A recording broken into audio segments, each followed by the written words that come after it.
Almost. Welcome to Do Things Make Stuff. My name's Darren, and today is part 2 of our closet door video.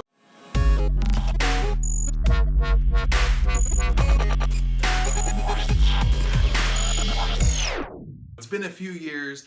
We're back. Jed is now a big kid, and we're going to finish up these closet doors. So a couple of major things that we have left to do that I didn't finish in that video. There was lots of questions. I'm going to try to answer as many as possible and make this video much quicker than the original. So first, let me show you what's missing. One of the important things is something to stop the doors from swinging back and forth. Now, the doors come with these little guides, and you got to figure out where to space them. I'm going to try and show you that, but it's going to be a little bit difficult. Essentially, you want to make sure a door is always touching one of these spacers. That way it can't fall out of a groove and then be misaligned. So when you slide a door that it hits the next one or moves a little bit. So there's going to end up being 2 in the center to hold the doors when they're closed, and then 2 on the parts kind of right here where the doors overlap. So that way something is always touching part of the door. So let me try to show you that the best I can. So that's going to go on the edge right there. So that is on the edge. Sorry, I'm trying to do this and show you. So it's covered here, and then this door will slide in right there. There you go. So now that will be covered up so that when this door is closed and that door is closed, there should be no gaps. Everything closed means everything is touching at some point one of these pieces. So that one is touching right here. And what we're going to do is slide this guy.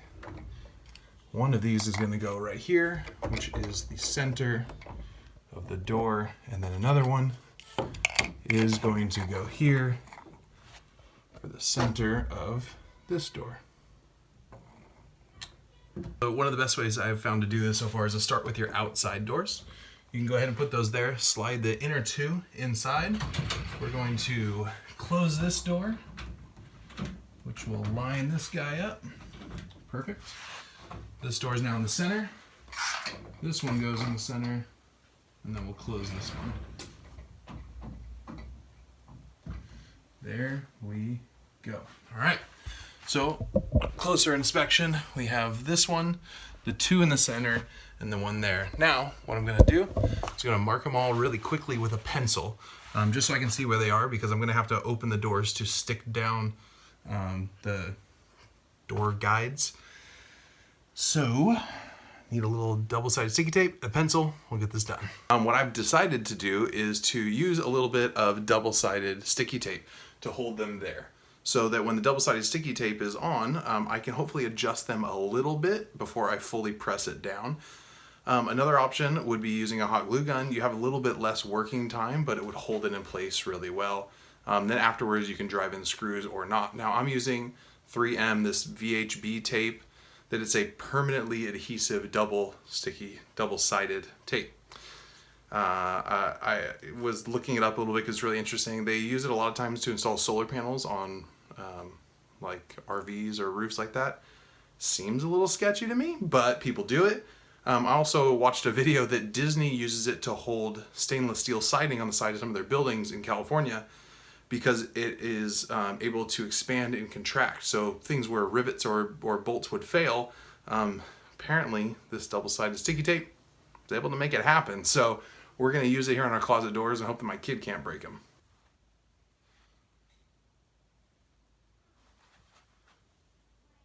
Little dot on the front corner of each one. Now I have laminate flooring.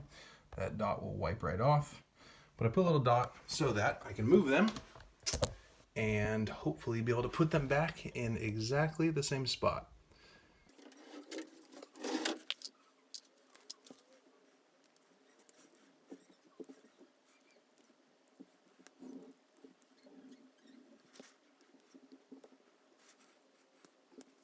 I feel so dumb. The hardest part of that was peeling the stinking tape off. One, it's sticky, it's stretchy, and what I realized was I was ripping the edge off, which then wrinkles the tape.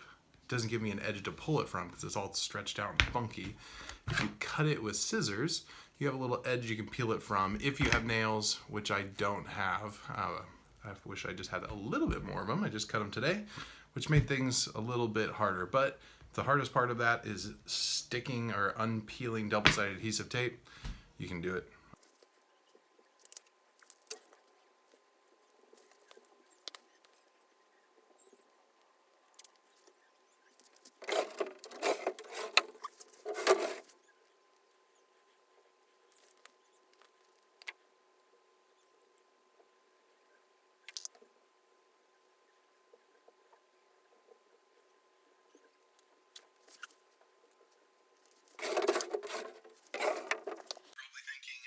Sticky tape can't be that sturdy, but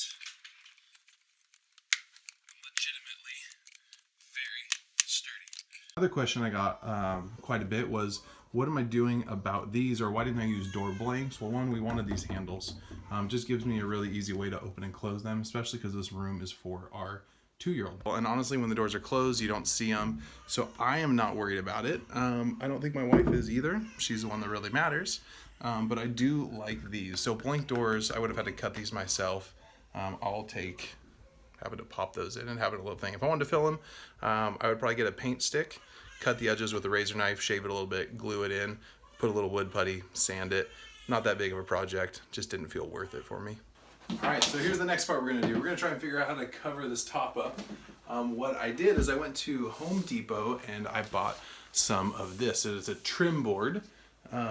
A lot of times used indoors, but it's got a little bit of a rounded edge and it's already painted white, which is awesome because the paint color that my wife chose for just about our entire house pretty much matches the standard white when you buy it. So this board is ready to go. You can paint it any color you'd like. It's already primed and ready to roll. Luckily, my wife likes white. So our decorator white doors match white things. Also happen to match a rattle can, so she really made life easier for me. But there's one thing that I did want to show you. You do have to paint these edges, and this is MDF, and what the problem tends to be is when you paint an MDF edge, paint absorbs a little bit differently than a finished edge. So what I would do is you get a little bit of glue, Elmer's glue, wood glue, and then I just kind of rub it on the edge and rub it in, let it absorb, sand it a little bit, and then you have a nice finished edge that you can paint to match whatever you got. So let me see how this looks, see if I need to cut it, what I need to do.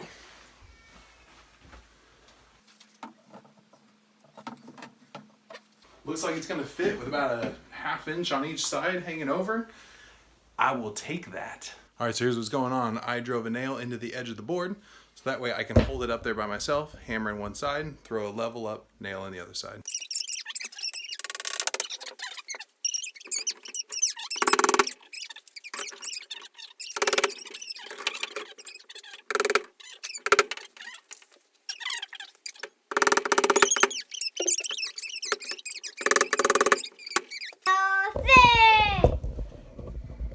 So that's what we got. We have now a trim piece on top of the door. That way it hides the tracking that goes along the top. We have gliders on the bottom. Hey Jed, show them. Why don't you open, no, please don't hit that. Can you open your doors to show them how the sliders work, buddy? Nice. And then close them perfectly. Not super even, but they work. Trim piece installed. Color matched. We have sliders on the bottom. I think I've answered most of the questions. A lot of people keep asking questions about why I chose this door configuration. Well, truthfully, that was my wife, and that's what she wanted. Hey, hold on one second, buddy. She wanted to have 4 doors. She wanted to be the same. She wanted narrower doors, so that's the way it was. Another option would be to put 2 of these doors together to make a larger door. So there's a front door on the left and a back door on the right or something like that. Any holes, I'm going to put a little dab of white putty in there, cover that up, paint it, and then up here on top you have a couple options. You could do a little bit of some white caulking, or you can just leave them. I can't see that unless I'm up on a ladder, so I'm not really too worried about it. The edges aren't seen, that's behind a door, and that's in a corner, so you can caulk them or not. Personal preference. You probably should.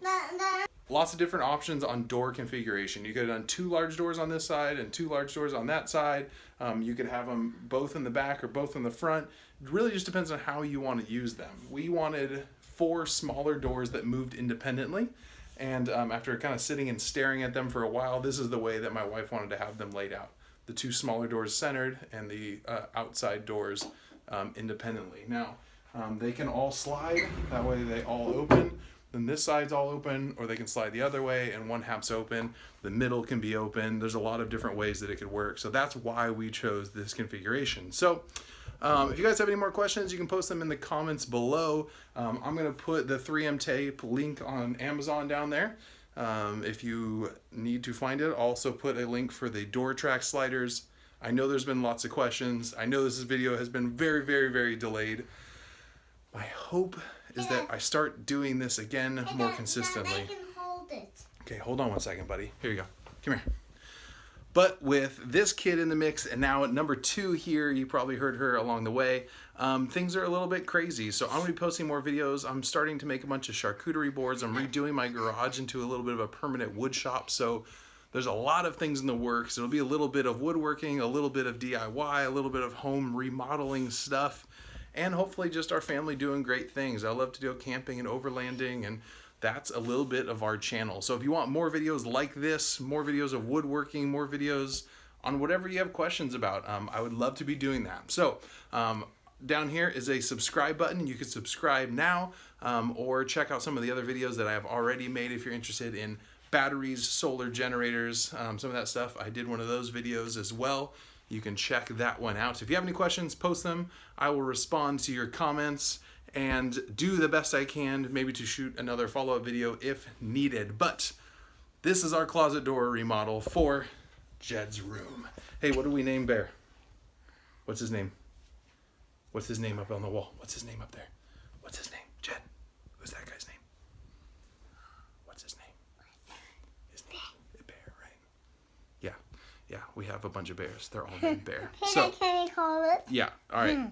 Jed wants to shoot a little video. So everybody, thank you for watching this video. Remember, you can do it. Try a little bit of effort, a little bit of YouTube. There's not a lot of ways that you can fail on this, and you can have some cool closet doors that don't cost that much money and are very, very functional. So go out and build something, or make something, or just do some stuff.